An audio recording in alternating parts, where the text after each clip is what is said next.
we were talking about the rights and liabilities, and we were talking about the case of Section 54, in which you see a partner can restrain another from using the firm name. Just suppose that one out of five partners after dissolution has bought the goodwill of uh, the business.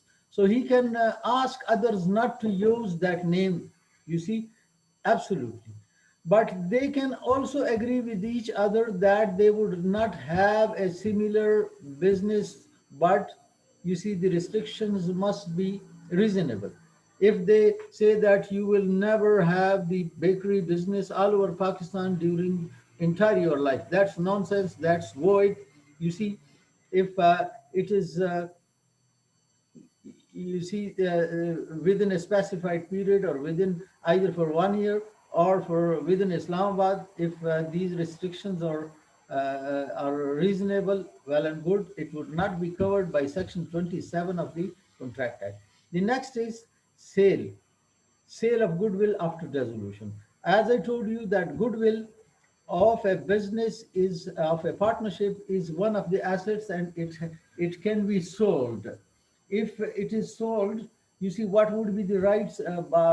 Buyer may be one of the partners, buyer may be an outsider. Okay, in both the cases, what are the rights and liabilities of the seller and the buyer? Section 55 talks about it. Uh, where the goodwill of a firm is sold after dissolution, a partner may carry on a business competing with that of the buyer, and he may advertise such business. If the goodwill is sold, only the name is sold. The nature of business is not sold. Just suppose that one of the partners has bought the name, the goodwill of the business. It never means that rest of the four cannot have a similar business, cannot have a competing business. You see, if it was a bakery business and I have bought the goodwill, I'll be the only one who would have a right to use the name. Rest, I can restrain others, because you have sold this name to me, you can't use. But it never means that they can't have the bakery business. They can have a bakery business, they can have a competing business, they can open a bakery in front of my bakery. There is no restriction by law, but with three conditions. They will not use the firm name, and they will not represent themselves as. Just suppose that I am the one who has bought the Tehzeeb Baker's name. Either I was one of their fellows, I was one of their co-partners, or an outsider. In both the cases, it never means that since a few people have sold me Tehzeeb Baker's name, they cannot carry on a Tehzeeb business. No, they can open a bakery business in front of my bakery, but they would not use the firm name, and they would not represent themselves that look at we are from Tehzeeb Bakers. Okay, neither they will solicit the custom of person who are dealing with the Tehzeeb Baker. They cannot go to the customers of Tehzeeb that look, we are the former owner of Tehzeeb Bakers, and we have opened a new name. Just suppose they have opened a new bakery with Kala Khan Bakery, and they cannot, you see, try to gain my customers. These are the three conditions. You see, three restrictions put on the seller of the goodwill by Section 55. And the last topic is the registration of the firm. Okay, whether the firm has to be registered compulsorily or not, this matter is dealt with by the Registration Act of 1908. It says that registration of, again, let me tell you that, you see, a registration, a contract of partnership may not necessarily be in writing, but just suppose it has been written down on a stamp paper. The partners are very careful, and they have written down, they have drafted it on the required stamp paper. So next question is, whether the registration of this partnership contract is compulsory or not. There is a law called Registration Act 1908. It has the list of contracts which are compulsorily registerable. They have to be registered, otherwise they would not be recognized. So partnership contract is not included in that list, which means that under Section 17 of the Registration Act, the registration of a firm is not compulsory. It's not compulsory, it's optional.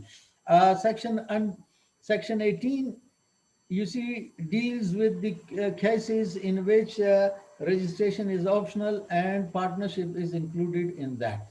So partnership, the registration of partnership contract is not compulsory. Although it's not compulsory, but the same registration act, you see, tells you something, or the Partnership Act of 1932 tells you something which will get you scared and you will register the firm. Like it says that, yes, Section 69 of the Partnership Act. It says that if the firm is not registered, okay, you see, no suit can be filed on behalf of the firm. No suit to enforce a right arising from a contract or conferred by this act shall be instituted in any court by or on behalf of any person suing as a partner. So if you are a partner in a firm which is unregistered and you want to file a suit against the firm or one of the partners, your suit would not be admitted for hearing. Okay, this is the effect of non-registration. Secondly, no suit to enforce a right arising from a contract shall be instituted in any court by or on behalf of a firm against any third person. So if the firm is not registered, then the firm or the partners cannot file a suit, you see, against the firm or other partners, nor can they file a suit against a third person.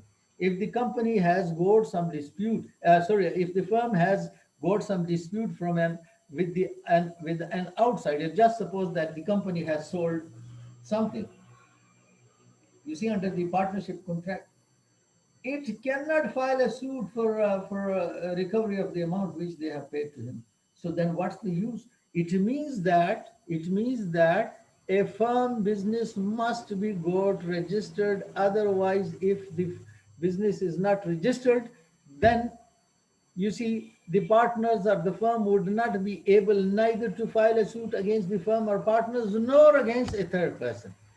So although it's not compulsory, but these effects of non-registration, you see, gives us realization that whenever we start a firm, you see, whenever we start a business under partnership, we must get it registered, although it's not compulsory. And you see, the last slide on your notes. What is the last slide? Who will read it? Someone should read the very last slide of the presentation, please. Who will do it? Hurry up. We are very short time. Can you hear me, please? Okay.